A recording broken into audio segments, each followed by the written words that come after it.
kita masuk ke struktur utama bangunan atas.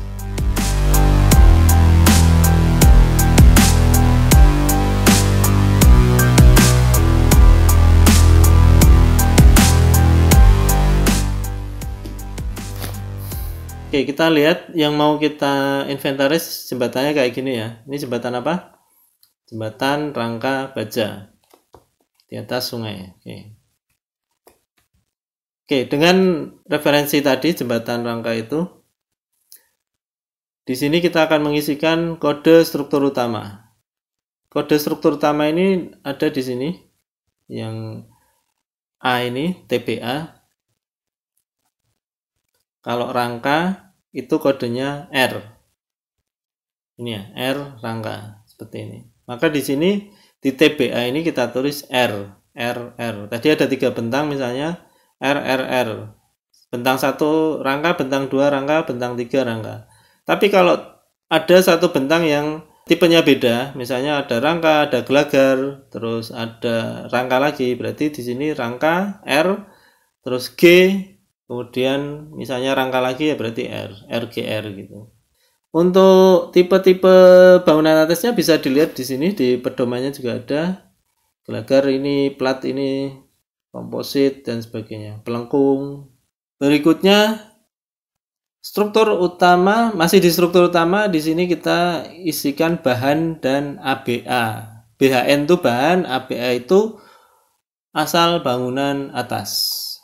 Oke, ke bahan dulu ya. Bahan ini sangat jelas di sini ada jenis-jenis bahan atau material dari struktur.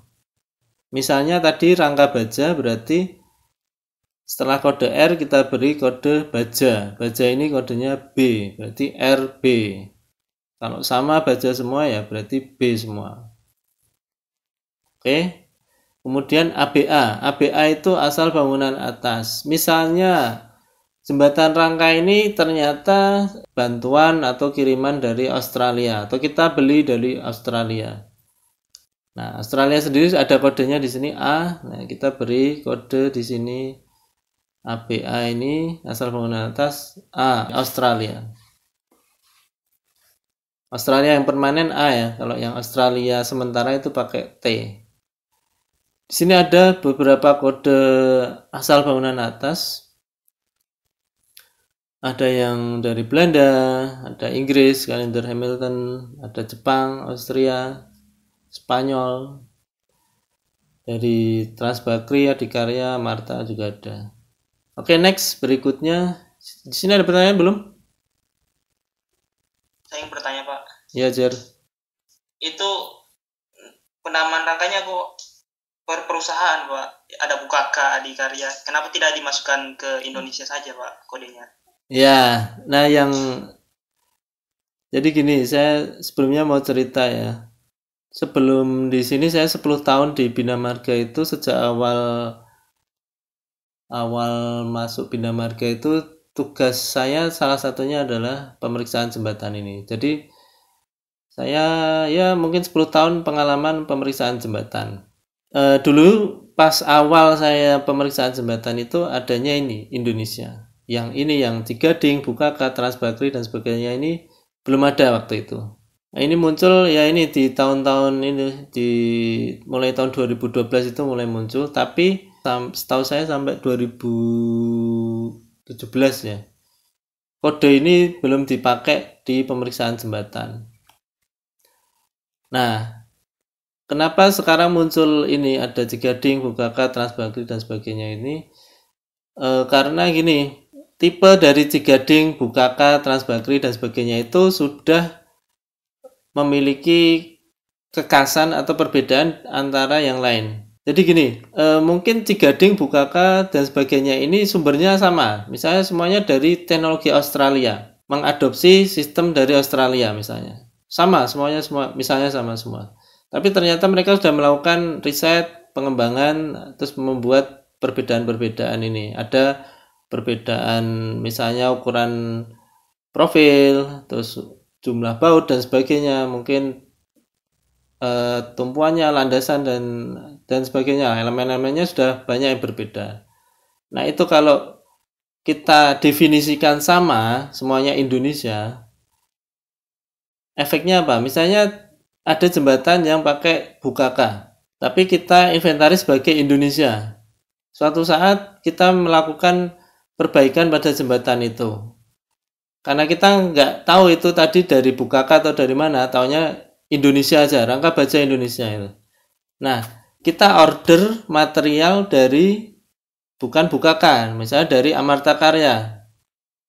Setelah dipasang ternyata beda, lo kok nggak bisa terpasang. Nah itu karena dari bukaka sendiri sama Amarta Karya mungkin sudah ada perubahan atau perbedaan pada elemen-elemennya. Jadi nggak bisa kita samakan.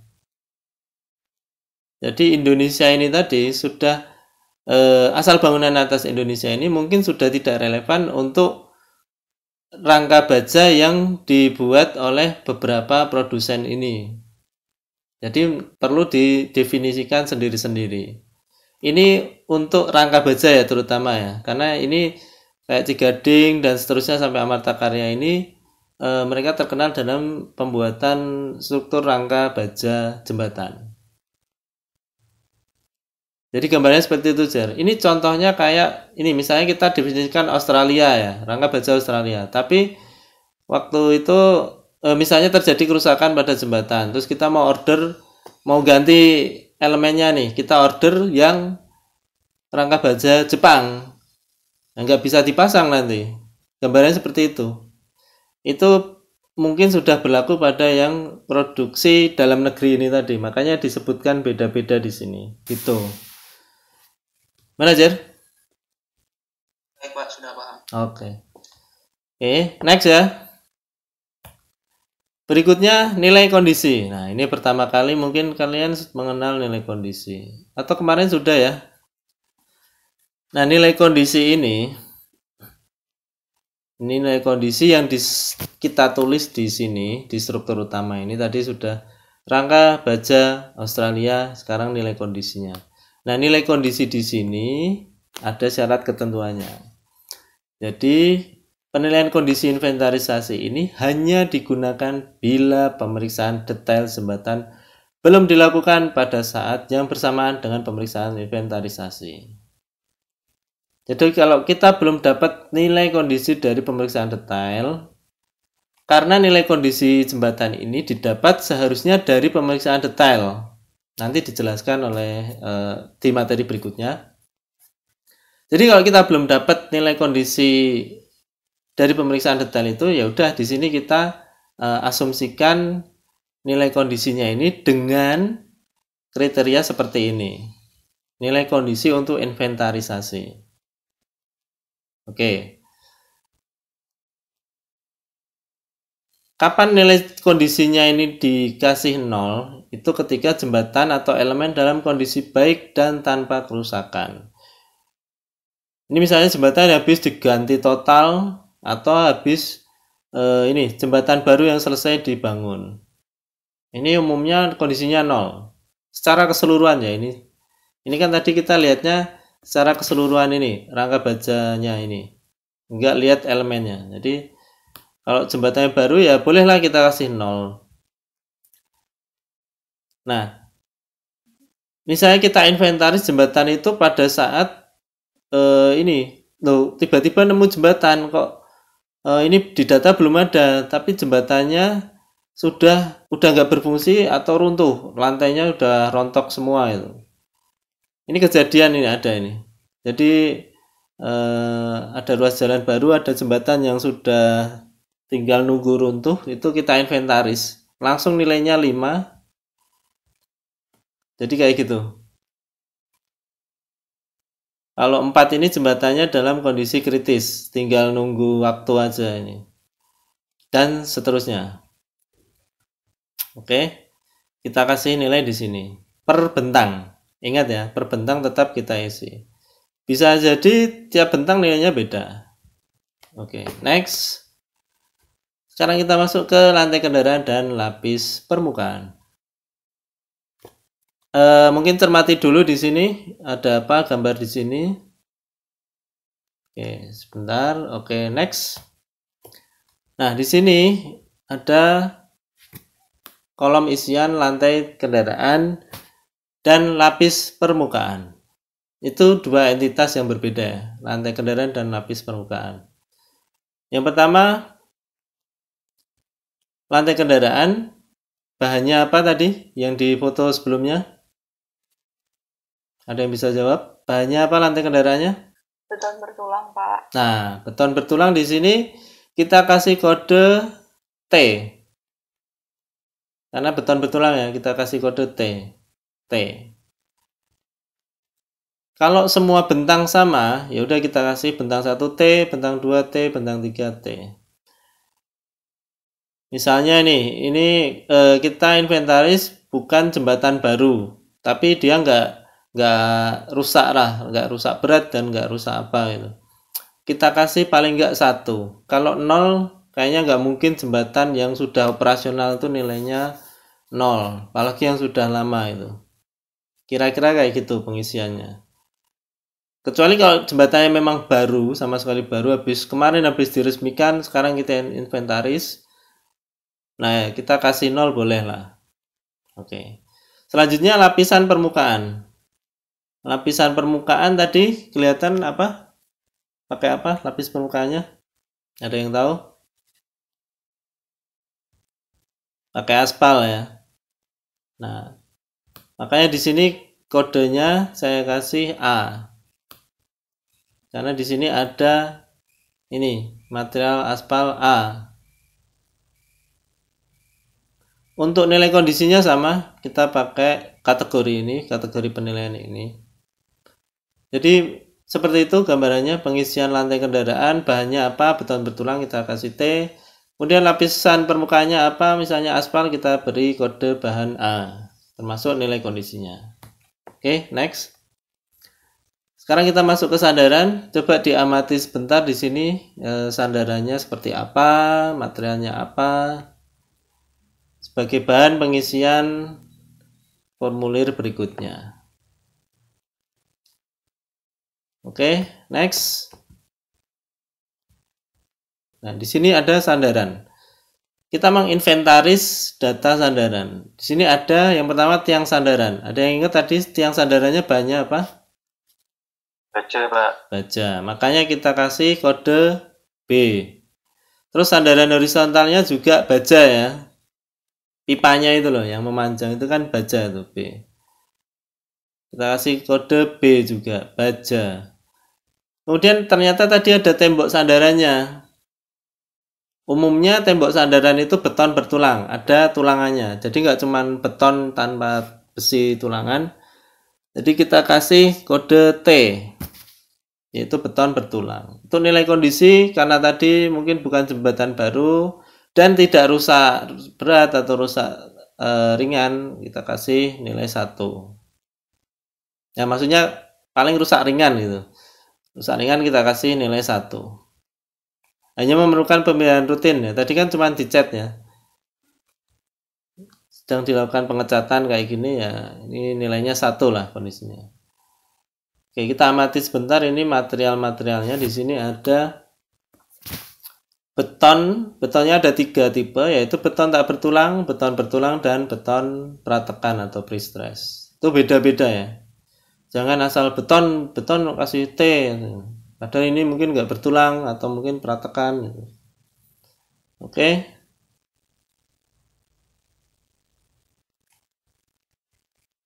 Kita next ya. Berikutnya landasan dan siar muai. Di sini kita amati sebentar, landasannya seperti ini, terus siar muainya seperti ini. Oke, next. Pada kolom landasan ini, lagi-lagi kita ditanyain bahannya apa. Kenapa saya tulis E? Ada yang tahu? Karena, kenapa? Karet, Pak. Nah, karet di sini bukan ditulis K ya, karena K itu udah dipakai kayu. Nah, E itu adalah neopren atau karet. Ini atau kita sebut elastomerik. Nah, Elastomerik itu apa istilahnya, kayak sesuatu yang elastis gitu. Itu kodenya E. Tadi kan landasan atau tumpuannya pakai ini kan, elastomeric bearing pad atau tumpuan karet. Sama kondisinya kita kasih nilai juga dengan kategori seperti ini. Kemudian shear moe-nya tadi kita lihat pakai baja profil ya. Baja profil di sini masuknya ya baja. Karena di sini nggak ada kategori baja profil itu. Nah, yang dinilai adalah materialnya, bukan kategori jenisnya. Turunan dari material itu bukan, tapi jenis masih material raw-nya apa dulu, baja itu. Oke. Oke, next. Berikutnya perlengkapan. Ini nggak mutlak diisi kecuali kalau memang ada. Misalnya di sini bentang 1 itu ada tiang lampu. Makanya kita tulis ada 4.722. Nah, kode di sini udah beda dengan kode yang tadi, yang sebelumnya. Tadi kan kita pakai kode material ya, K, B, atau T dan sebagainya. Nah, di sini kodenya pakai elemen level 4. Masih ingat elemen level 4? Nah, kita tulis kodenya seperti ini. Kemudian bahannya apa? Tiang lampu, baja misalnya. Kondisinya berapa? Nah, untuk pada bentang yang tidak ada perlengkapan yang perlu ditulis, ya kita strip aja, nggak perlu semuanya diisikan. Oke, next. Berikutnya kita masuk ke kepala jembatan atau pilar. Oke, sebelumnya mungkin saya sampaikan gini ya. Mata kuliah pemeriksaan jalan jembatan ini, terutama yang segmen jembatan ini adalah salah satu media atau cara kalian untuk memahami konstruksi jembatan.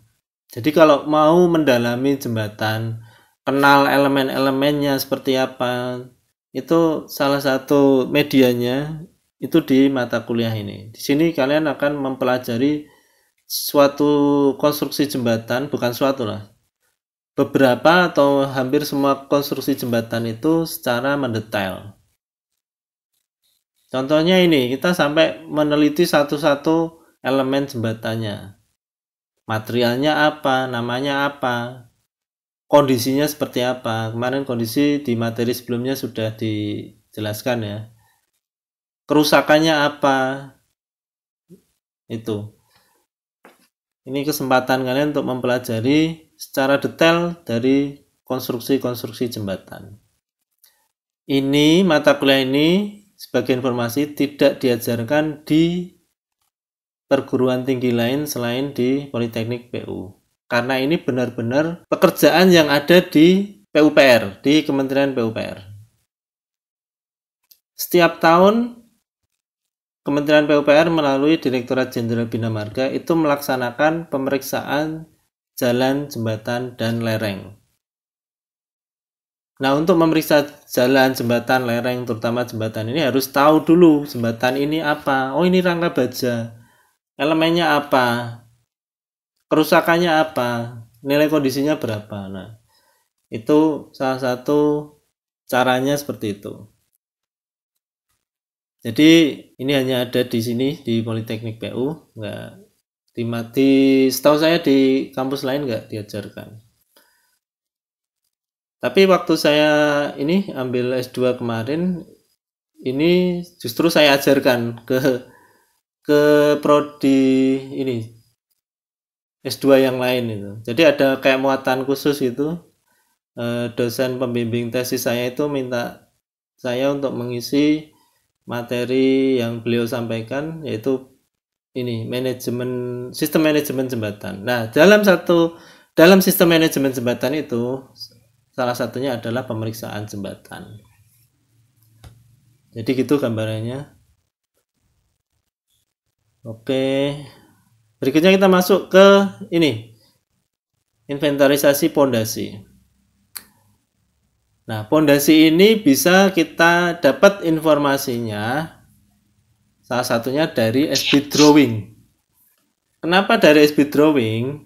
Karena nggak semua jembatan itu pondasinya terekspos seperti ini. umumnya malah sudah terpendam tanah kan. Masa sih kita survei atau pemeriksaan inventaris harus melakukan penggalian, ekskavasi gitu untuk melihat pondasinya seperti apa. Nah, salah satu caranya ya kita lihat S-bit drawingnya seperti apa. Jangan lihat DED, jangan lihat gambar DED, tapi lihatlah S-bit drawing. Karena apa? Dulu waktu kuliah gambar teknik sudah dijelaskan juga ya. DED itu bisa berubah setelah pelaksanaan. Misalnya dulunya jembatannya didesain awalnya oleh perencana pakai fondasi sumuran. Setelah mau dilaksanakan ternyata dirubah dengan fondasi tiang pancang. Nah, fondasi tiang pancang tadi muncul di gambar S-bit drawing atau shop drawing. Di DED masih tetap sumuran. Nah, jadi itu kenapa kita lihatnya harus di S-bit drawing. Karena kalau lihat DED-nya udah beda lagi, bisa jadi. Oke, gambarnya seperti itu. Nah, di sini kita coba isi. Yang pertama di sini ada kepala jembatan dulu nih. Kepala jembatan atau abutmen kita isi apa? Tipenya apa ini? Kira-kira mungkin sama di sana, tiang pancang. Oke. Umumnya sama ya, satu bentang terutama satu bentang jembatan itu pondasinya sama. Tapi bisa jadi beda sih, tapi nggak mutlak. Misalnya di sini untuk abutmen pondasinya tiang pancang. Mau tiang pancang baja, tiang pancang beton atau kayu, kita isi sama, TP, tiang pancang, TP. Ini untuk abutmen. Terus pilar 1, pilar 2 sama abutmen 2 atau kepala jembatan 2. Ada yang ini enggak mengamati enggak? Tadi bentangnya 3 tapi kok sekarang pilarnya jadi 2 gitu. Ya karena kalau bentangnya 3 itu pilarnya hanya ada 2. Sini udah enggak bentang ya, tapi ini pilar.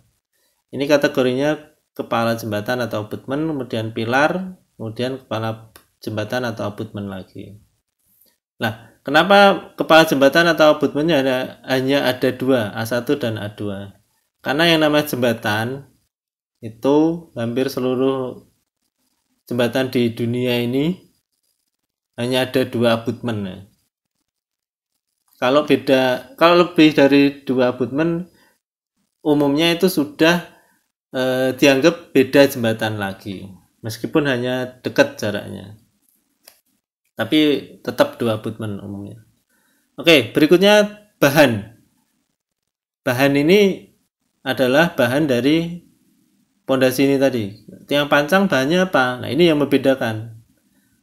Bisa baja, atau bisa kayu, atau bisa beton. Nah, kalau di sini saya pilih pipa baja diisi beton. Karena umumnya tiang pancang baja yang pipa ini juga diisi dengan beton. Jadi enggak kosong melompong dalamnya, enggak, ada betonnya. Jadi makanya di sini saya pilih Y, pipa baja diisi beton. Oke. Kalau tiang bor ya berarti diisi PB dan sebagainya. Sumuran, SU dan sebagainya. Oke, next ya. Atau ada pertanyaan sini? Udah hampir 2 jam ini. Tanya, Pak. Yo, silakan. Itu kalau pondasinya tertanam dalam tanah, cara tahu nilai kondisinya gimana, Pak? Nah, pertanyaan bagus. Oke, nanti kalau ada yang tanya lagi atau mau bantu jawab, sebutkan nama ya. Karena di sini nggak muncul mukanya. Saya nggak hafal suara kalian. Kondisinya ya, kalau di inventarisasi kita nggak dituntut untuk menuliskan nilai kondisinya secara benar-benar aktual. Karena itu nanti akan dilakukan pemeriksaan detail yang menghasilkan nilai kondisi yang aktual. Kalau inventarisasi ini nilai kondisinya ya sedapatnya lah istilahnya gitu. Kalau tertimbun tadi ya kalau kita nggak tahu benar-benar nggak tahu kondisinya dikasih strip aja, nggak usah dikasih nilai atau minimal ya 1. Kecuali kalau ketahuan ada penurunan struktur yang diakibatkan oleh pondasi. Nah, bisa aja kita, wah ini kelihatan nih pondasinya meskipun tertimbun ya, pondasinya ini nih melorot nih misalnya gitu ya, kita kasih nilai berapa, 3, 4 atau 5 untuk pondasinya misalnya. Gambarannya seperti itu. Tapi di inventaris kita nggak dituntut untuk memberikan nilai kondisi jembatan secara detail, karena itu nanti diperiksa pada pemeriksaan detail. Oke, Jar? Oke, next ya. Next. Sekarang kita ke kepala jembatan atau pilar. Kalau tadi itu pondasi ya, sekarang ke kepala jembatan atau abutmen dan pilar. Kita amati di sini pilarnya seperti apa. Ini ada tiang pancang dan di atasnya ada semacam balok beton bertulang ya. Nah, kita pilih di sini apa? Ya bentuknya seperti ini kan, mirip kan kayak gini kan tadi. Oke, ini cap. Model pilar seperti ini adalah pilar cap atau pilar kepala. Jadi hanya kepalanya aja itu, pilarnya di kepalanya aja. Nggak ada badannya, nggak ada kakinya, istilahnya kayak gitu. Makanya dikasih cap atau topi lah istilahnya gitu. Nah ini, misalnya pilarnya dan abutmennya sama modelnya seperti itu, tapi kodenya beda. Kalau pilar seperti ini, kodenya C. Nah ini, kita tulis di pilar 1, ini ya, pilar 1, kodenya C, tipenya C, cap. Tapi kalau abutmennya sama seperti itu, kita nggak tulis C di sini, tapi nulisnya A. Ini cap. Untuk kepala jembatan beda ini. Makanya di sini kepala jembatan A1 ini tipenya A, terus bahannya tadi beton bertulang, nilai kondisinya dianggap 1 lah, nggak rusak-rusak amat gitu. Untuk pilar juga, pilarnya ya ada 2, 1 CT1, 2 CT1. Untuk kepala jembatan atau abutmen 2 sama. Untuk tipe pilar dan kepala jembatan yang lain bisa dilihat di sini gambar 19 di dokumen yang tahun 2012 itu ada. Gambarnya seperti ini, gampang ya. Oke, next. Tanah timbunan ini juga sama seperti ini. Ini dituliskan aja kalau di situ memang ada tanah timbunannya di kepala jembatan. Misalnya di pilar nggak ada tanah timbunan karena di aliran sungai misalnya, atau di tengah jalan raya atau di antara rel kereta. Ya nggak, kalau nggak ada timbunannya ya udah kasih strip aja. Kode di sini udah langsung kode elemen keempat, elemen level 4 maksudnya. Udah nggak pakai material tadi. Oke, next. Bangunan pengaman juga sama, kodenya pakai ini. Misalnya di abutmen ada apa ini? Talut ya. Di abutmen ada talut, bangunan pengamannya. Kita tulis 223. Bahannya apa? Ada yang ingat? Kalau ini apa? Pasangan batu. Pasangan batu itu kodenya M. Terus yang ini di pilar-pilarnya ini ternyata ada apa ini di sini? Kemarin yang dapat tugas nyari ini apa ini? Tahu pasti. Fender. Fender ini untuk melindungi pilar dari tumbukan atau ditabrak oleh kapal yang melintas di bawah sungai atau dari hanyutan. Misalnya di Kalimantan, mungkin Sumatera itu banyak yang logging, entah itu ilegal apa legal. Kalau dari tengah hutan belantara itu mau dibawa ke kota itu kan biasanya kalau nggak diangkut ponton atau truk lewat jalan, biasanya dihanyutkan di sungai kan, nanti tinggal diambil. Nah ini hanyutan kayak lok-lok kayu itu bahaya itu terhadap pilar-pilar jembatan ini. Bisa jadi menghantam itu kalau arusnya deras, jumlahnya banyak, atau sungai. Tapi tidak terbatas, fender ini hanya untuk yang di sungai ya. Di kalau jembatan itu bawahnya ada jalan raya, kadang dipasang fender juga biar enggak, kalau ada kendaraan celaka itu enggak langsung nabrak pilarnya. Oke, fender itu diisi di pilar, jangan diisi di abutmen. Misalnya abutmennya ini enggak ada fendernya, ya udah ngisinya di pilar kalau ada. Oke ya. Dan sebaliknya kalau di pilar enggak ada talut, ya enggak perlu diisi talut. Oke, next. Berikutnya kita diminta juga untuk memberikan informasi, misalnya ada tindakan darurat yang perlu dilakukan pada jembatan. Misalnya ini, ternyata hasil pemeriksaan inventarisasi ini selama kita memeriksa terlihat juga ini seluruh bagian dari rangka bajanya sudah terkena karat yang cukup parah. Nah ini kalau nggak segera ditangani bahaya nih, nah, maka kita catat di tindakan darurat ini. Yang ditanya ini, apakah disarankan tindakan darurat? Ya, apa tindakan daruratnya?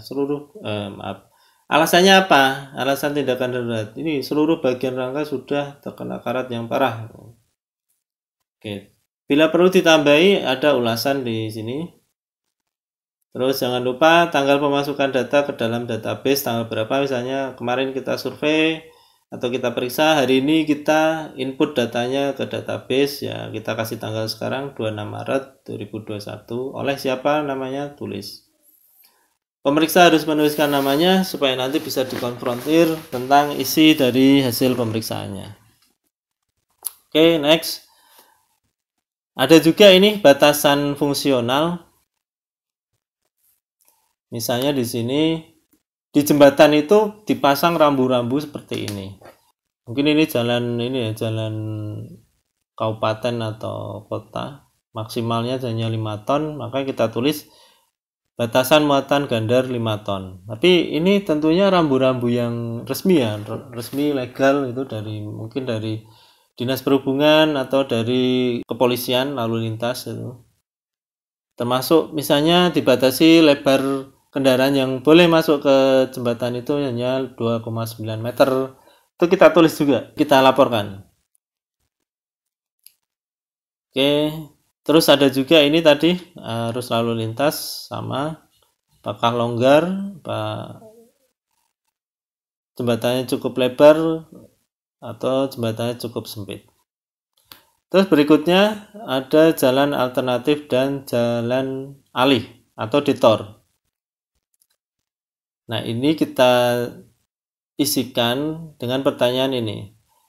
Kalau suatu saat jembatan ini ditutup untuk lalu lintas, misalnya diperbaiki atau sedang diganti gitu, apakah ada jalan alternatif lain untuk melalui lintasan atau sungai ini gitu? Kalau ada ya kita lingkari, kalau tidak ya tidak. Kalau kita jawab ya, berapa jarak tambahan yang harus ditempuh gitu. Nah ini ilustrasinya seperti ini. Misalnya ini kondisi normalnya seperti ini, lewat jalannya segini kan. Ini jaraknya 27,4 km. Nah, dari titik ini ke titik ini kan. Nah, suatu saat di situ jembatannya ditutup. Nah, ternyata ada detour atau jalan pengalihan lain seperti ini. Nah, itu berapa jaraknya? Ternyata di sini 41,1 km. Nah, selisihnya berapa tadi itu? Kan di sini tanya ini, berapa jarak tambahan yang harus ditempuh? Kalau awalnya jalan existing itu 27,4, kemudian sekarang menjadi 41, dengan jembatan tadi ditutup sekarang menjadi 41, berapa itu 41,1, maka selisihnya berapa atau jarak tambahnya harus ditempuh berapa? Ada yang jawab? Yang jarak tambahnya sekitar 13 km, 7 ya. 13 km, 7. Nah, itu kita tulis di sini. Oke, berikutnya data banjir terbesar. Ini masih di pemisahan inventarisasi ya. Data banjir terbesar.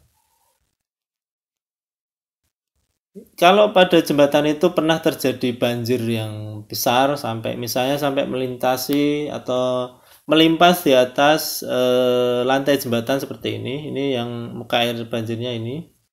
Nah, itu diukur tingginya terhadap permukaan lantai jembatan ini yang di tengah, yang as ini. Itu berapa meter? Ya kita mungkin pas survei itu nggak pas banjir gini kan, malah nggak mungkin kita pemeriksaan inventaris pas banjir itu, ya pulang aja mending. besok kalau udah surut. Nah itu biasanya kita dapatkan infonya dari pihak lain, misalnya dari di situ ada pos polisi misalnya, kita bisa nanya, Pak kalau kemarin banjir terbesarnya seberapa? Tentunya dari sumber yang bisa dipercaya ya. Kayak tadi misalnya ada pos Polantas di situ, ada pos Dinas Perhubungan atau dari penilik jalan di Bina Marga. Jadi tiap ruas jalan di jalan nasional terutama atau jalan provinsi itu ada petugas yang petugas penilik jalannya. Di situ dia setiap hari itu patroli, lihat kerusakan jalan yang ada, berapa lubang yang ada. Kalau banjir tingginya berapa itu ada datanya. Nah, itu bisa kita tanyakan atau dari dinas sumber daya air misalnya. Kita bisa dapat infonya juga. Nah, tadi kita ukur ini ya, tinggi banjirnya berapa meter dari lantai. Kalau melimpas di atas lantai. Terus tanggal banjirnya kapan? Misalnya kemarin 25 Maret 2021. Kalau bisa lengkap seperti ini. Tapi kalau jarang banjir, sekalinya banjir setiap 10 tahun sekali atau 20 tahun sekali. Nah, biasanya cuman tahunnya aja. Terakhir ini sebelum reformasi, sekitar tahun berapa itu? Tahun 97 misalnya. Kayak gitu aja gambarannya. Terus sumber keterangan tadi ya, ini usahakan dari sumber yang dapat dipercaya, yang kredibel. Jangan sumber keterangan dari orang abang ojek, itu kurang kredibel itu. Paling enggak Pak Lurah gitu, Pak Kades masih bisa. Oh ya, pemeriksaan atau pendataan banjir terbesar tadi juga bisa diukur terhadap ini. Kalau dia banjirnya hanya di bawah lantai jembatan, ngukurnya dari sini, dari elemen bangunan atas terbawah. Ini kan bangunan atas nih. Saya ulang ya. Bagian ini kan bangunan atas sampai tumpuan ini bangunan atas. Nah, yang bangunan bawah kan ini kepala jembatan, pilar, pondasi ke bawah itu kan bangunan bawah. Nah, itu kita ukur dari sini. Dari bagian bawah gelagar sampai dengan permukaan tinggi banjir tertingginya berapa. Nah, kalau yang kondisi ini kita beri minus, tanda minus negatif gitu. Tapi kalau yang di atas lantai kita kasih tanda plus. Misalnya banjirnya di atas lantai 20 cm. Kita kasih plus 0,20. Gitu. Oke, yang terakhir sepertinya ini tipe jembatan dan gambar konstruksi. Di sini kita ditanyain, apakah ada gambar konstruksi setelah jembatan selesai dibangun? Umumnya ada. Jadi kita jawab ya. Gambar konstruksi setelah jembatan selesai dibangun apa? SB drawing. Kemudian kita ditanyain lagi, apakah bangunan atas merupakan tipe standar?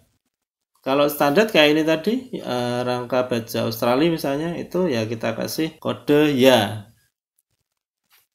Atau kita pilih jawaban ya. Tapi kita harus mempertanggungjawabkan jawaban tadi. Kalau kita jawab ya, terus apa tipe standarnya? Ya ini, rangka baja Australia tadi, RBA. Tuh. Oke. Berikutnya kita isikan juga atau kita data juga foto-fotonya, foto jembatan tampak samping kanan, tampak samping kiri. Terus arah ke kota A, arah ke kota B dan sebagainya, itu kita berikan foto-fotonya selengkap-lengkapnya. Nah, ini tadi gambarannya kalau nggak pakai drone. Kita mau motret tuh pasti gini, jadinya perspektif kalau dari tampak samping kanan maupun tampak samping kiri. Ya, mungkin nggak full ya, kecuali kita mau berdiri di atas ini sungai ini kan bisa kelihatan semua, tapi hampir mustahil itu. Ya solusinya sekarang pakai drone itu tadi. Oke. Termasuk kita biasanya diminta untuk membuat sketsa dari jembatannya. Sketsa potongan memanjang yang menunjukkan jumlah bentangnya, jumlah pilarnya, terus panjangnya berapa, itu kita sketkan di situ.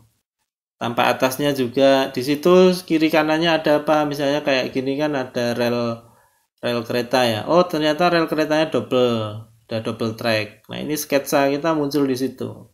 Terus arah utaranya mana? Sekitarnya ada apa aja itu. Situasi, kemudian ada potongan melintang juga, kita buatkan sketsanya. Potongan melintang ini nanti sketsa kita menunjukkan jumlah gelagarnya misalnya, atau lebar lantai jembatan, lebar trotoarnya. Termasuk juga kalau bisa ngukur muka air pas kita survei atau kita pemeriksaan inventaris, kita munculkan juga. Oke, ada pertanyaan mungkin untuk pemeriksaan inventaris sebelum kita masuk ke pemeriksaan rutin? Pak Gus izin bertanya Pak. Silakan Gus. Yang pertama, kira-kira terjadi nggak Pak waktu memeriksa jembatan, tapi jalan yang menghubungkan jembatan tersebut tuh belum ada nomor ruas jalannya. Yang belum ada ruas jalannya, ini hampir jarang terjadi. Karena pertama membuat infrastruktur itu yang pasti membuat jalan dulu, baru membuat jembatan. Bahkan yang kita sebut lintasan basah itu kan ruas-ruas jalan yang belum ada jembatannya, tapi sudah ada jalan-jalannya. Jadi kalau ketemu sungai langsung kepotong sungai gitu kan. Jadi umumnya ruas jalan itu sudah ada nomornya dulu, meskipun belum ada jembatannya. Jadi kayak gitu Gus, hampir kemungkinan terjadinya itu kecil lah, dimana suatu ruas jalan belum ada nomornya tapi mau ada jembatannya. Tapi kalau ada kondisi kayak gitu ya kita nggak bisa mengisikan nomornya, mau dapat dari mana, kita nggak mungkin ngarang juga. Kalau yang jalan nasional kan jelas dari SK Menteri tadi. Kalau jalan provinsi itu penetapannya oleh gubernur. Kalau jalan kota atau kabupaten, penetapan ruas jalannya, nomor-nomornya itu dari wali kota atau bupati. Dan semuanya itu sudah ada. Kecuali kayak ini mungkin jalan desa ya. Jalan desa ya mungkin kita nggak sedetail itu sampai kepala desa atau lurah itu membuat penetapan ruas jalan, kayaknya nggak sampai itu ya. Kalau ruas jalannya sendiri nggak ada nomornya ya jembatannya ya nggak perlu kasih nomor juga. Tapi kalau jalan nasional, provinsi, kabupaten, kota, saya kira semuanya sudah ada nomornya Gus. Kecuali jalan baru yaitu nunggu pengusulan. Biasanya itu diberi kode, saya agak lupa nih. Ada kok jalan baru yang misalnya gini. Tadi mungkin pertanyaannya itu lebih ke gini ya, kalau tiba-tiba dibuatkan jalan lingkar baru, menghindari suatu kota. Nah itu tentunya jembatan-jembatannya juga baru kan di situ. Nah kalau jalannya sendiri belum ada nomornya, jembatannya seperti apa gitu. Nah kalau kondisi seperti itu biasanya diberikan nomor sementara, nomor ruas sementara, otomatis jembatannya juga nomornya sementara gitu. Terus berikutnya? Yang berikutnya, misalkan kita disuruh memeriksa flyover, Pak. Yes. Flyover itu sendiri itu termasuk dalam kategori jembatan, Pak. Nah, kalau definisinya flyover itu kan gini, yang kita bahas di sini itu kan tadi semua yang melintasi sungai, selat, teluk, rel kereta, terus melintasi jalan juga. Itu kita definisikan sebagai jembatan. Nah, kalau flyover secara struktural dia mirip atau sama dengan jembatan. Ada abutmen, ada pilar, ada bentang gitu kan. Cuman ini tergantung keputusan dari instansi mau didefinisikan jalan atau jembatan. Karena ada juga yang tidak mendefinisikan sebagai jembatan karena sangat panjang, misalnya hampir 2 kilo. Nah itu tergantung ini instansinya mau gimana, mau itu didefinisikan sebagai jembatan atau mau jalan si flyovernya tadi. Tapi kalau bawahnya flyover itu jelas ada rel, ada sungai ya, umumnya itu didefinisikan sebagai jembatan gitu Gus. Baik Pak, terima kasih Pak. Yang intinya gini, yang menentukan itu jembatan atau bukan kita, bukan pemeriksa. Kalau kita ditugasin untuk menginventaris flyover tadi, ya udah berarti ini arahnya kayaknya mau didefinisikan sebagai jembatan gitu. Tugas kita menginventaris saja. Nanti misalnya habis selesai inventarisasi tadi itu ternyata tidak dipakai untuk identifikasi jembatan, ya udah itu bukan ranah kita gitu. Yang lain ada sebelum kita masuk ke pemeriksaan rutin? Ada Pak, saya Yuliana. Ya, silakan. Kan waktu awal naik jembatan itu kan ada expansion joint kan Pak. Ya. Terus kita pernah melewati beberapa jembatan yang waktu awal naiknya itu terasa banget Pak, seperti ada gundukan. Itu apakah sengaja dirancang begitu? Apakah atau itu jenis kerusakan atau bagaimana ya Pak? Jadi semua ketidaknyamanan yang ada pada jembatan itu tentunya tidak direncanakan ya. Itu karena kondisi, deteriorisasi, penurunan kondisi gitu, kerusakan itu maksudnya. Nggak mungkin lah kita kayak bikin polisi tidur sebelum masuk jembatan kan. Itu biasanya dioperate karena timbunannya nggak sempurna atau masih terjadi penurunan atau settlement atau konsolidasi tanah setelah jembatannya berdiri. Nah itu kondisinya seperti itu. Jadi nggak direncana, itu masuk kerusakan. Nah, kemarin di materi kemarin seharusnya udah dijelaskan itu termasuk kerusakan dari elemen, bisa jadi dari lapis perkerasan atau tanah timbunannya itu. Gitu. Terus untuk pencegahannya bagaimana Pak? Ya kalau mencegah itu pas perencanaan atau pas tahap konstruksi. Kalau yang kasusnya itu tadi semacam ada gundukan sebelum masuk, gundukan atau mungkin penurunan elevasi jalan ya sebelum masuk jembatan, ya pekerjaan timbunannya harus dibuat sebaik mungkin, sempurna, dipadatkan sepadat-padatnya, terus mungkin dengan treatment apa, atau diganti materialnya kalau tanahnya nggak bisa padat sempurna atau suatu saat diyakini akan mengalami penurunan setelah jembatan ini beroperasi, ya jangan pakai tanah, pakai material lain yang tidak akan mengalami penurunan lagi gitu. Kalau sudah terjadi ya nggak bisa dicegah kan, berarti harus diperbaiki. Bisanya itu. Oke, ada lagi? Terima kasih Pak. Ya, sama-sama. Dari Iya, Fer. Ya, silakan. ini Pak, kalau yang tadi Pak pendataan jembatan itu yang JN, ST itu pilih salah satu atau gimana Pak? Salah satu dong. Kalau misal jembatannya di bawahnya ada rel, ada lintasan kereta api sama jalan biasa Pak, itu gimana Pak? Oh, gini. Nah, ini dulu juga pernah kejadian. Itu kita pilih yang dominan biasanya. Atau salah satu aja dipilih. Tapi kalau misalnya di formulirnya memungkinkan kita nulis semua, misalnya KA, S, dan maksudnya ada kereta api, ada sungai, ada jalan di situ, ya udah kita tulis semua kalau formulirnya memungkinkan ya. Tapi kalau mungkin pakai software ini aplikasi, kadang itu cuma milih salah satu kan biasanya. Ya udah kita pilih salah satu aja. Mau yang apa, dominan atau yang gini, gambarannya kedepannya nggak akan hilang itu. Contoh jalan setapak misalnya bawahnya, mungkin hilang ya suatu saat, tapi kalau sungai mungkin masih ada terus, rel juga ada terus, salah satu lah minimal. Memang kadang kita temui kondisi-kondisi kayak gitu sih, yang wah ini pakai yang mana nih kan gitu. Oke, ada lagi? Terus Pak, kalau jembatan kereta itu yang pemeriksaan inventarisasinya Kementerian Perhubungan apa PUPR? Maksudnya jembatan yang dilintasi rel kereta ya, Fer? Nah, jadi gini, memang sudut pandang atau kacamata kita dalam mata kuliah ini, dalam mata kuliah pemeriksaan jalan jembatan ini, dari sudut pandang pengelola aset jalan jembatan di PUPR atau dari sudut pandang Bina Marga lah, bisa dianggap seperti itu. Tapi pertanyaan kamu bagus ini, Fer.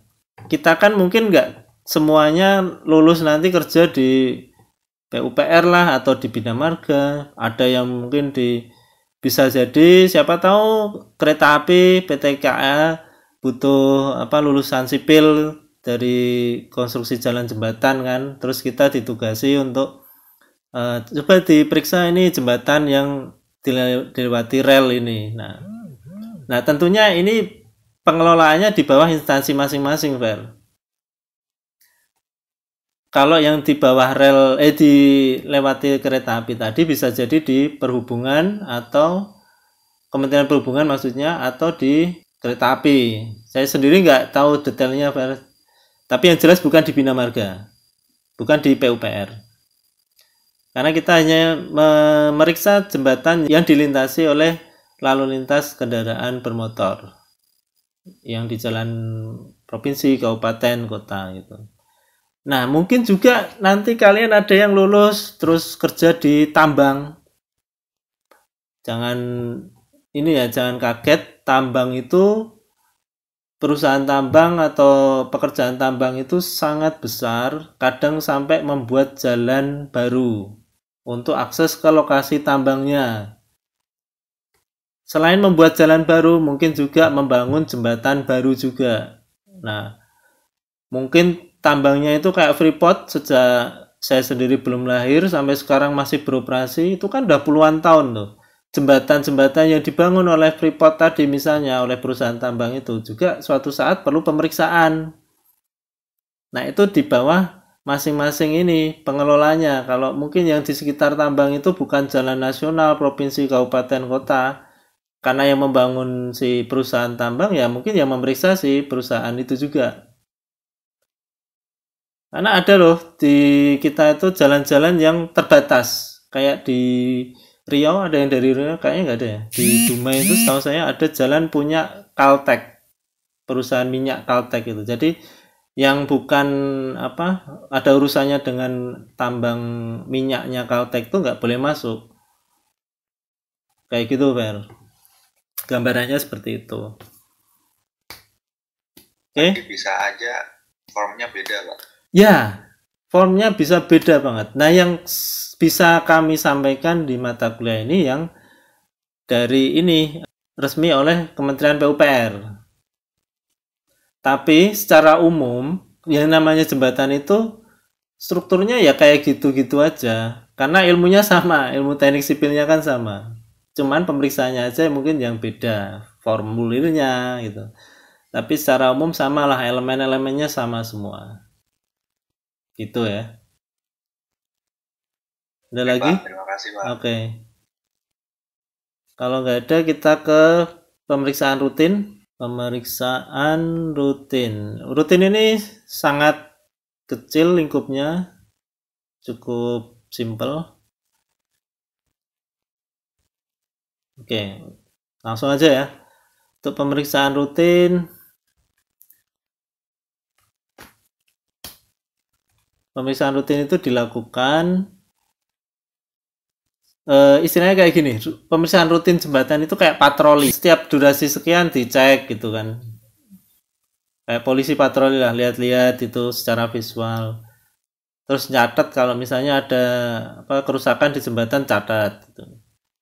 Tapi nggak detail, nggak sampai memeriksa secara detail, terperinci dan sebagainya, enggak.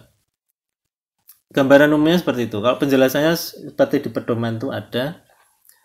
Tapi dari pemeriksaan rutin itu bisa kita gunakan untuk menilai apakah jembatan itu stabil atau aman, terus apakah nantinya perlu pemeriksaan lanjutan atau tindakan darurat gitu.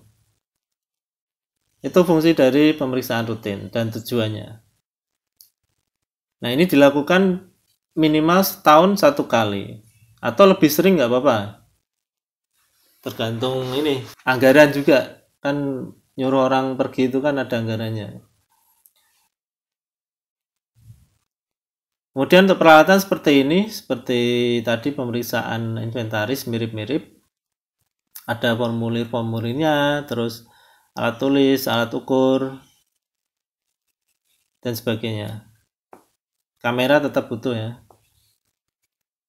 Kemudian untuk pemeriksaan rutin tadi kita juga butuh buku atau peta, terus data traffic counting atau data lalu lintas, terus laporan dari data inventaris yang sudah dilaksanakan. Itu perlu kita. Karena nanti di pemeriksaan rutin ini kadang kita ukur juga, loh kok beda sama inventaris. Nah, ini yang benar mana nih gitu. Kalau ada data terbaru ya inventarisnya perlu diupdate gitu. Oke, tujuannya seperti ini untuk menyatakan kondisi jembatan, kemudian pemilihan jembatan untuk pemeriksaan rutin. Nah, ini enggak semua jembatan kita periksa rutin ya. Misalnya tahun ini ada jembatan yang diagendakan untuk pemeriksaan detail. Nah, itu enggak perlu kita lakukan pemeriksaan rutin. Dan sebaliknya, kalau jembatan itu pada tahun ini tidak ada program pemeriksaan detail atau khusus, nah kita lakukan pemeriksaan rutin minimal itu. Jadi pemeriksaan rutin ini pemeriksaan minimal untuk mengetahui kondisi jembatan.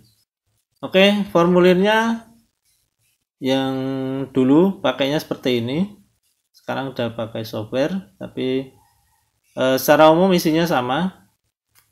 Oke, kita lihat satu-satu ya. Urutan pemeriksaannya ini, kita cek dulu identitas jembatan, kemudian kita tuliskan tadi nomor jembatannya kalau masih ada yang ingat, ini nomornya yang inventaris tadi ya, sambungannya ini. Dan data-data administrasinya ini seperti nama jembatannya apa, terus dari kota mana, kilometernya berapa, itu. Tanggal pemeriksaan jangan lupa kalau diperiksa tanggal sekarang ya berarti 26 Maret 2021. Oke, berikutnya kita masuk ke sini ke prosedurnya. Jadi di sini di pemeriksaan rutin ini kita cek juga kondisi bangunan atas, bawah, aliran air dan sebagainya.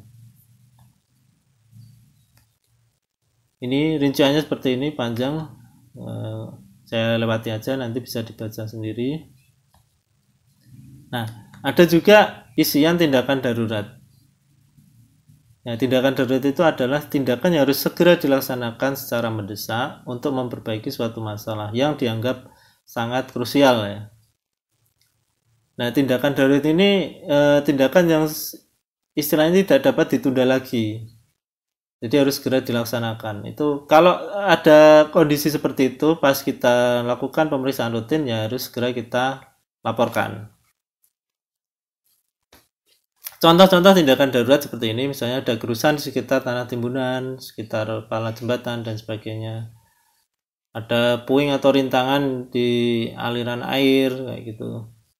Ada bagian yang hilang, terus lubang pada permukaan lantai, penurunan kepala jembatan atau pilar, longsor, nah itu perlu dilaporkan.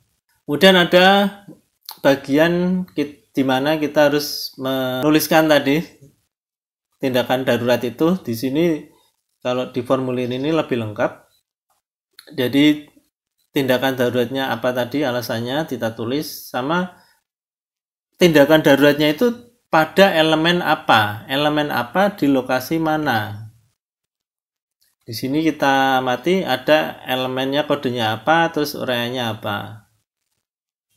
Elemen di sini bisa dari level 1, 2, 3 atau 4. Kemudian lokasinya, lokasi elemennya itu di mana? APB ini, A ini abutmen atau pala jembatan, P ini pilar, B ini bentang. Jadi kategori lokasi elemen yang perlu tindakan darurat itu berdasarkan ini, pembagian posisi abutmen, pilar atau bentang. Jadi kayak parapet, tembok parapet. Masih ingat posisinya di mana dia? Di abutmen ya, kan nggak mungkin ada tembok parapet atau tembok sedada itu di tengah bentang, di pilar atau di bentang tuh kayaknya nggak ada itu. Oke, jadi gambarannya seperti itu.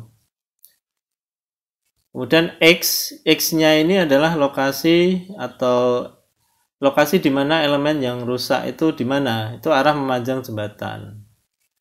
Ini jelasnya mungkin di slide berikutnya ini. Nah ini tadi yang saya sebutkan APB tadi di sini. Misalnya kerusakannya di sini nih, ada elemen yang rusak di bagian abutmen 1. Nah, itu tadi ditulis A1. Yang bagian kolom APB tadi tulis A1. Terus bagian misalnya di pilar atau di bentang, nah, tulis juga di pilar berapa, bentang berapa gitu. Jangan cuma nulis P gitu aja atau A saja. Itu di mana yang pilar berapa, abutmen berapa. Kecuali kalau pilarnya cuma 1 ya bisa aja kita tulis P gitu aja. Kayak WA ya, P gitu. Tapi kalau bentangnya lebih dari 1 kan repot. Masa cuma B, ini yang B mana, bentang mana gitu. Oke. Nah, urutannya gimana yang A1, A2, P1, P2 itu urutannya gimana? Nah, awal ruas atau kota awalnya di sini, di sebelah kiri, ini kilometer kecil sana, ini kilometer besar sana. Ini abutmen 1, pilar 1, urut ke arah pandang kita itu nilainya makin membesar. Abutmen 1, 2, pilar 1, 2, bentang 1, 2, 3 dan seterusnya. Oke, berikutnya pemeriksaan. Masih di pemeriksaan rutin, sekarang kita ke lokasi komponen. Ya, ini XY-nya yang posisinya seperti ini nih.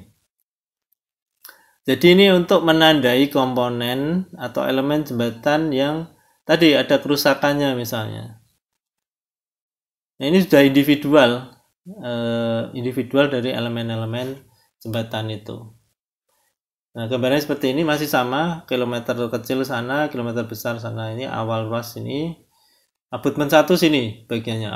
Terus bentang 1 sini, bentang 2, abutmen 2 sini. Bagiannya ini, pembagiannya seperti itu. Jadi kalau ada kerusakan di area sini misalnya, itu masuknya lokasinya di B1. Kalau ada kerusakan di area sini, di bangunan bawah di sekitar pilar, itu masuknya di P1. Begitu juga kalau ada kerusakan di sisi sini, sisi seberang sini, itu masuknya di area A2. Ikutnya abutmen 2. Lalu gambarannya ini. X itu arah ke sana, Y itu arah ke sana, itu maksudnya ke arah kilometer besar ya.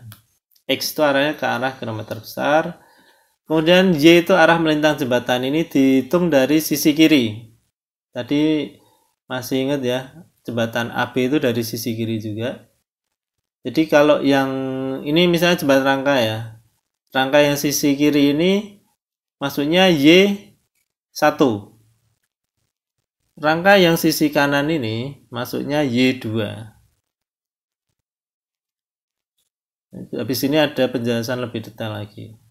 Oke, gambarnya seperti itu. Kita next. Nah, ini.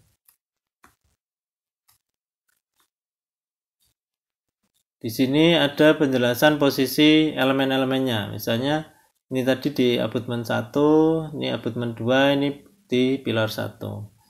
Kilometer kecil sana atau awal ruas sana, kilometer besar sana.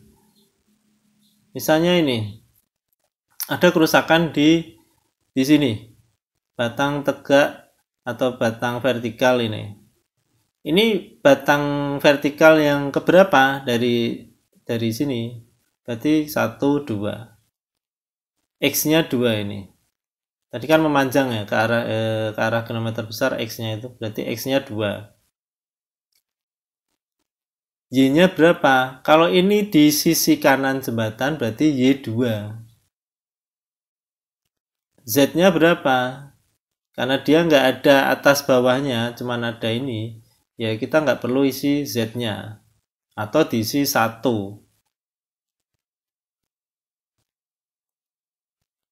Nah, contoh lain misalnya pada batang atas yang ini. Batang atas ini posisinya kalau X-nya dia 1, karena sebelumnya nggak ada ya, nggak ada batang atas lain ya. Jadi dia batang atas 1 di bentang 1. Y-nya berapa? Kalau dia di posisinya di sebelah kiri jalan, berarti Y-nya 1. Z-nya juga 1, karena dia nggak ada yang di bawahnya. Ada sih batang di bawah sini, tapi itu bukan batang bawah. Itu bukan batang atas. itu batang bawah maksudnya. Jadi kita kasih kodenya B1, terus X1, Y1, Z-nya 1. Oke, gambarnya seperti itu.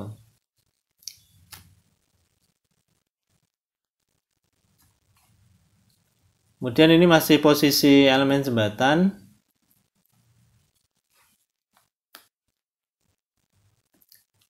Di sini ada tiang pancang. Kalau tiang pancangnya ketahuan, ini posisinya di A1 ya, di abutmen 1. Terus posisinya secara Y dia di paling kiri ini di Y1, terus Y2, Y3, Y4. Gambarannya seperti itu. Kemudian misalnya di sini di bentang 1, 2. Nah, ini bentang pertama, ini bentang kedua ya. Di sini kita ada kerusakan di gelagar paling ujung sini, paling tepi kiri. Nah, itu tadi lokasinya B2, X-nya 1, karena di bentang ini cuma ada 1 ini ya. Bentang sini nggak masuk hitungan posisi X tadi.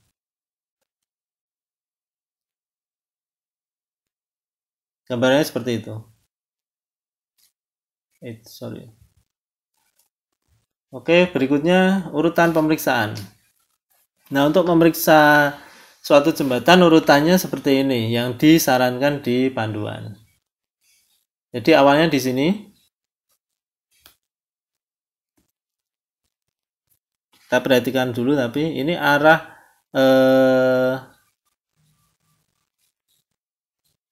awal ruasnya sini ya. Kilometer kecilnya sini, kilometer besar sana. Nah, awalnya itu kita turun dulu kan. Turun ke jembatan di samping abutmen 1 ini, kita lihat-lihat di bawah, cek, periksa dan sebagainya, baru naik. Naik di atas ini kita sambil memeriksa bentang elemen-elemen yang ada di atas bentang jembatan. Kita jalan terus kita turun nyebrang sana, lihat-lihat di abutmen 2 ini, nyebrang ke atas, naik, kita kembali lewat sini sambil memeriksa sisi sebelah kiri jembatan ini, kemudian kembali ke sini.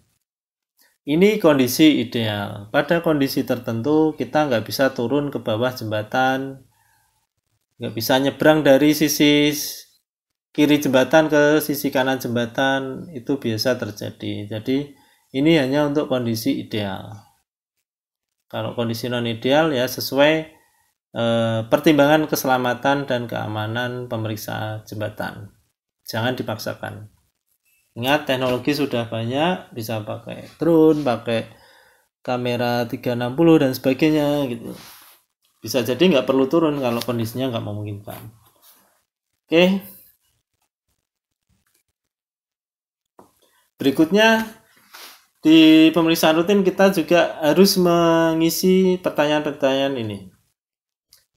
Yang pertama, adakah penumpukan puing atau rintangan di sungai? Kita jawab sesuai kondisinya. Kalau ada rintangan atau puing-puing di sungai, di aliran sungai, kita jawab ya. Apa aja itu rintangan atau puing yang ada di sungai? Misalnya itu tadi ranting-ranting pohon atau bahkan kayu-kayu pohon yang hanyut di sungai, itu termasuk rintangan. Atau ini tanaman enceng gondok, gulma atau tanaman-tanaman lain yang ada di aliran sungai, itu termasuk rintangan. Atau ada ini bekas pilar lama yang rubuh masih di aliran sungai, nggak dibongkar, nah itu termasuk rintangan. Kemudian apakah ada penumpukan kotoran pada elemen jembatan? Ini sangat mudah diketahui secara visual, bahkan kotoran sedikit pun yang menumpuk pada elemen jembatan bisa langsung kita jawab ya. Misalnya apa? Di atas jalan, biasanya pinggir trotoar itu yang banyak tumpukan ini, pasir, tanah, bahkan sampah ya.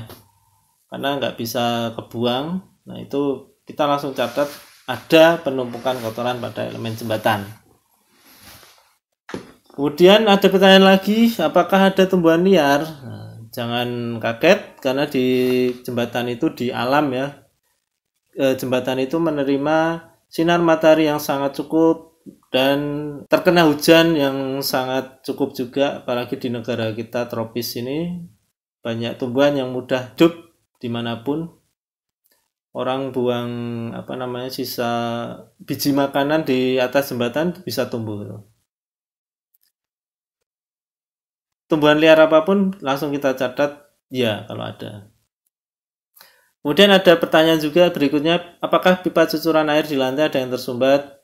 Kalau ada satu saja pipa cucuran atau pipa drainase di lantai jembatan yang tersumbat, langsung bisa kita beri jawaban ya. Satu saja, apalagi kalau banyak. Lihatnya gimana? Apakah ada yang tersumbat apa enggak? Ya secara visual dari atas itu kan kelihatan. Biasanya di antara perkerasan atau lantai jembatan dengan trotoar itu posisinya pipa drainase. Kalian udah tahu ya, kan udah pernah gambar potongan jembatan. Kalau dari atas nggak kelihatan bawah, nggak kelihatan sungainya atau nggak kelihatan ada lubang-lubang pipa cucuran drainase itu ya berarti tersumbat. Tulis saja ya. Kemudian apakah drainase di daerah timbunan tidak cukup? Ini kalau ada yang pernah lihat, dulu kita pernah gambar talut, dinding turap itu kan pasti ada lubang atau pipa suling-sulingnya ya, yang terus ada hijaunya itu. Nah itu yang dimaksud drainase daerah timbunan. Indikatornya apa? Daerah timbunan itu tidak cukup drainasenya. Biasanya dinding penahan tanahnya retak karena terdorong air tanah yang ada di situ, yang tidak bisa keluar karena pipa suling-sulingnya di dinding penahan tanahnya itu nggak cukup, jumlahnya kurang atau diameternya terlalu kecil atau mungkin sudah tersumbat. Nah itu masuk di nomor 5 ini. Kalau ada yang turap dinding penahan tanah yang sudah retak, langsung aja ditulis drainase di timbunan tidak cukup. Terus nomor 6, apakah ada lubang dan permukaan yang bergelombang? Kita jawab ya. Kalau aspalnya sudah tidak rata, tadi yang di Yuliana bilang tadi itu ada gundukan dan sebagainya. Terus ini standar, apakah sandaran perlu dicat? Kalau memang sudah tidak sedap dipandang mata, perlu dicat ya, jawab aja ya. Kemudian plat nomor atau plat nama nomor 89 itu adalah papan nama jembatan yang biasanya di parapet. Kalau salah atau hilang atau nggak ada ya kita isi aja ya. Taunya salah gimana? Yang tertulis di papan nama itu beda dengan yang database inventarisasi tadi. Oke, terus nomor 10 itu ada pertanyaan juga, apakah terjadi gerusan setempat yang membahayakan di sekitar pilar atau kepala jembatan? Kalau terjadi dan secara visual terlihat ada gerusan ya kita jawab ya. Oke, jangan lupa juga untuk membuat gambar sketsa jembatan seperti yang pas di pemeriksaan inventarisasi tadi. Oke, itu tadi pemeriksaan inventarisasi dan pemeriksaan rutin materi kita hari ini. Ada pertanyaan? Kalau nggak ada kita akhiri. Izin bertanya, Pak. Ya. Nama-nama. Itu di pemeriksaan rutin itu tidak ada nilai kondisi jembatannya, Pak? Yang tadi misalnya 1, 2, 3, 4. Nggak ada. Karena itu tadi sebenarnya pemeriksaan yang menggenerate atau menghasilkan nilai kondisi itu hanya di pemeriksaan detail. Nanti akan disampaikan di materi berikutnya minggu depan. Jadi di pemeriksaan inventaris dan rutin ini nggak ada nilai kondisi. Sebenarnya gitu. Cuman di inventaris tadi itu kita diminta juga untuk melaporkan nilai kondisinya, tapi kan ada syarat ketentuan berlaku tadi. Di sebelumnya sudah dijelaskan kan. Gitu, Jar. Istilahnya gini, kita nggak berwenang memberikan nilai kondisi di pemeriksaan rutin ini. Karena pemeriksaan rutin ini dianggap masih pemeriksaan yang levelnya cuman belum detail lah gitu, hanya melihat secara visual, belum mengukur-ngukur dan sebagainya itu.